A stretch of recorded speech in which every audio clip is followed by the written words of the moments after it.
इस पुलाव की प्लेटिंग कर देते हैं। पुलाव को अचार, चटनी, रायता किसी भी चीज के साथ सर्व कर सकते हैं। जब भी कुछ हेल्दी खाना हो और जल्दी से बनाना हो तो इस पुलाव को बना सकते हैं। ये खाने में भी बहुत टेस्टी लगता है। नमस्ते, मैं सुमन लता दीक्षित। आज मैं अपनी किचन में काले चने का पुलाव बनाऊंगी।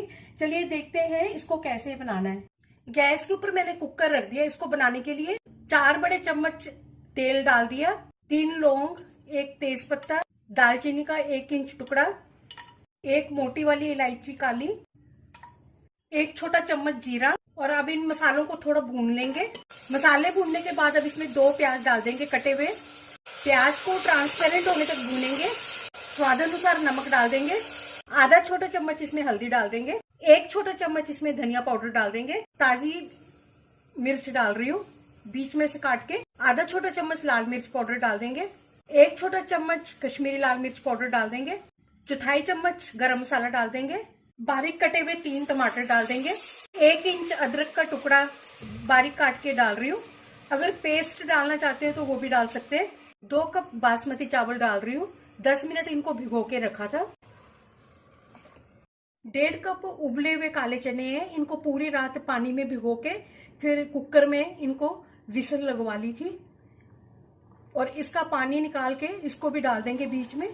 और इनको 2-3 मिनट भूनेंगे, पर बड़े आराम से भूनना है।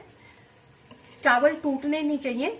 अगर आप मेरे चैनल पर पहली बार आए तो इसे सब्सक्राइब कर देना, बेल को प्रेस कर देना, जिससे आपको मेरे आने वाली वीडियो की नोटिफिकेशन मिलेगी।